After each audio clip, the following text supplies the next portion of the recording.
Olá, bem-vindos a mais um vídeo do canal e hoje nós vamos falar um pouco sobre o petróleo em rochas pré-cambrianas e os sistemas não convencionais. Fique com a gente! Durante muito tempo prevaleceu na geologia do petróleo um dogma de que as rochas do pré-cambriano elas seriam estéreis. O que isso quer dizer? Que elas seriam incapazes de gerar hidrocarbonetos comerciais. E esse pensamento ele baseava-se na premissa da ausência da vida complexa, né? De que essa matéria orgânica mais complexa só teria surgido, né, no Cambriano. Contudo, as últimas décadas elas trouxeram uma reviravolta, que são os estudos paleontológicos, geoquímicos, que eles provaram que a vida microbiana, especialmente as cianobactérias, era bem abundante e suficiente para formar querogênio de qualidade. A teoria ela tornou-se prática com o sucesso exploratório da bacia de Oman, onde a produção massiva em carbonetos pré-cambrianos encerrou essa discussão, confirmando a viabilidade econômica dessa fronteira geológica. A validação desses sistemas petrolíferos ativos em estratos pré-cambrianos, ele exige uma desconstrução de preceitos clássicos da geologia do petróleo, como eu já disse antes, né? Porque enquanto os sistemas fanerozoicos eles dependem majoritariamente da matéria orgânica derivada de plantas, terrestres e organismos marinhos complexos, os sistemas proterozoicos fundamentam-se em uma biomassa primitiva, composta quase exclusivamente por cianobactérias, algas unicelulares, fitoplânctons. E segundo Craig, embora a biodiversidade fosse limitada, a biomassa total era abundante, formando extensos tapetes de algas e de estromatólitos que, sob conduções anóxidas ideais, elas deram origem às rochas geradoras dos querogênios tipo 1 e 2, que têm um grande potencial para a geração de óleo e gás. Em relação ao seu reservatório, o modelo do pré-cambriano o modelo dos reservatórios pré-cambrianos é o modelo de embasamento fraturado, o basement plane. Ele configura um cenário onde o pré-cambriano atua como um receptáculo final da migração dos hidrocarbonetos. Então, nesse sistema, o embasamento ele é cristalino, é constituído por rochas ígneas e metamórficas, como os granitos, gnáisses, anfibólitos, e ela é impermeável, tornando-se um reservatório econômico exclusivamente através do desenvolvimento da porosidade secundária, e também das fraturas e falhas. A viabilidade desse tipo de reservatório, ele depende de uma configuração estrutural específica comum em bacias de margem passivas e rift, né, que é o mecanismo primário, que ele envolve a estratigrafia estrutural, onde as grandes falhas normais colocam as rochas geradoras sedimentares de bacias adjacentes em contato direto com altos estruturais dos embasamentos. Então, o hidrocarboneto ele é expulso do sedimentar, ele migra lateralmente ou verticalmente através dos planos de falha, alojando-se nas fraturas do maciço cristalino. Portanto, a idade pré-cambriana da rocha ela é relevante apenas para o seu comportamento mecânico, já que a idade do óleo é mais jovem. O Brasil possui exemplos clássicos desses sistemas de bacias offshore, como a bacia de Campos, que a gente tem o Linguado e o Pampo, que eles produzem petróleo gerado no Cretáceo, que é a formação Lagoa Feia, e que migrou e se alojou nas fraturas de granitos e gnáisses do embasamento. Aqui a idade pré-cambriana refere-se apenas à trapa que guarda o óleo e não à sua rocha geradora. Diferentemente dos sistemas convencionais e do sistema pré-cambriano, onde a migração secundária ela transporta o fluido para longe da fonte, nesses sistemas o hidrocarboneto ele permanece retido na rocha geradora ou em camadas adjacentes de baixa permeabilidade, configurando assim depósitos de acumulação contínua.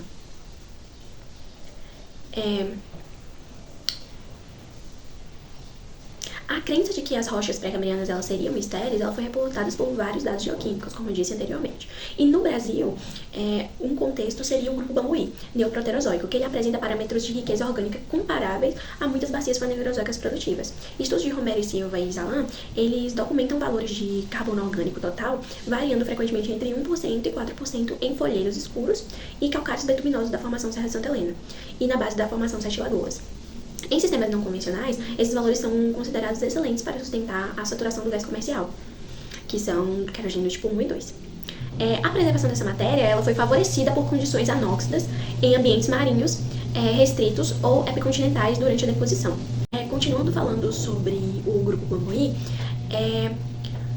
o fator crítico que ele define o perfil desses reservatórios é a história térmica que ele tem, né? Então, devido aos eventos tectônicos associados a ele, as rochas do grupo Bambuí elas foram submetidas a estágios avançados de maturação térmica, tendo, assim, uma reflectância de vitrina, que ela indica que a maior parte da bacia ultrapassou a janela de geração de óleo.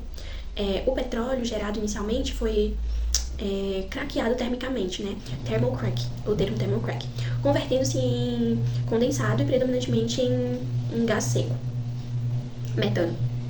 Embora a chance de encontrar grandes campos de óleo líquido seja bem reduzida, isso posiciona a Bacia do São Francisco como uma província de gás de classe mundial, onde o gás é pressurizado dentro da rocha geradora. Esses reservatórios esses reservatórios de sistemas não convencionais, eles podem ser classificados em shale gas e tail gas, que é marcado por uma distinção lintológica, que é fundamental para a engenharia dos poços, porque, embora os dois sejam não convencionais, eles ocorrem em fases diferentes dentro do mesmo sistema petrolífero. Onde o shale gas está associado às camadas de pelitos escuros e folhelhos ricos em matérias orgânicas, como eu disse acima, né, formação Serra Santa Helena, e o gás ele é armazenado de duas formas, como gás livre nas microfraturas e porosidade residual, e como gás absorvido na superfície da matéria orgânica e minerais de argila. E é um componente vital da produção a longo prazo. O tail gas, ele está associado aos carbonatos calcários dolomíticos e siltídeos intercalados, como o da formação Sete Lagoas, que eu citei acima.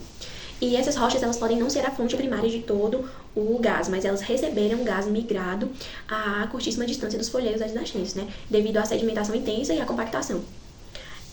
Há uma permeabilidade que é extremamente baixa e uma rigidez dessas rochas carbonáticas que elas frequentemente as tornam mais propensas ao fraturamento natural e induzido do que os folheiros que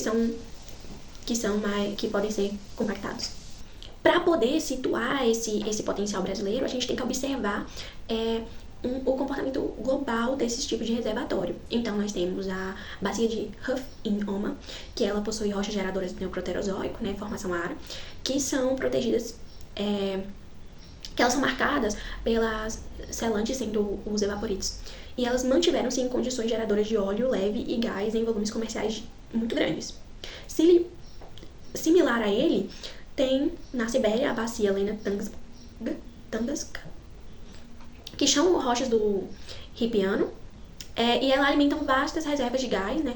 A diferença fundamental para o caso brasileiro é no histórico tectônico, porque enquanto Oma preservou o óleo, o Craton São Francisco, né, ele sofreu muita influência térmica decorrência da orogenia brasiliana, o que favoreceu a conversão preferencial para o gás natural. E isso também junto com um reservatório de baixa permeabilidade. A exploração desses hidrocarbonetos no sistema precambriano, ela tem alguns desafios na engenharia do petróleo, né? São rochas muito antigas, com alta densidade, baixa porosidade, com grande complexidade estrutural, e, consequentemente, as ferramentas convencionais, elas se tornam um pouco suficientes. Então, é necessário avanços tecnológicos para que consigam uma melhor caracterização e estimulação desse reservatório.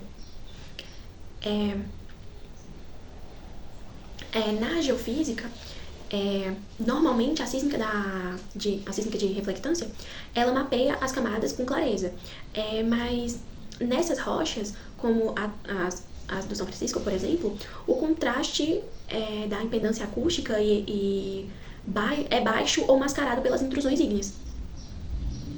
Então, uma solução poderia ser o uso de algoritmos de coerência, a curvatura ionisotrópica, o uso integrado da gravimetria e da magnetometria para uma alta resolução, para conseguir mapear melhor esses lineamentos tectônicos que eles controlam também a migração do fluxo.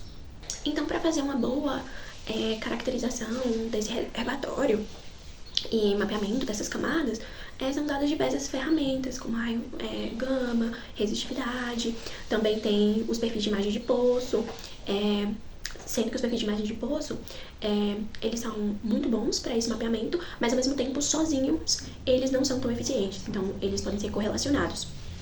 Então, tudo isso vai facilitar o fator operatório do poço, né? Porque já tem a dificuldade de serem rochas mais resistentes e mais profundas. O Brasil, ele apresenta um grande potencial futuro desse tipo de reservatório. O Brasil está posicionado para ser um grande inovador nesse tipo de reservatório.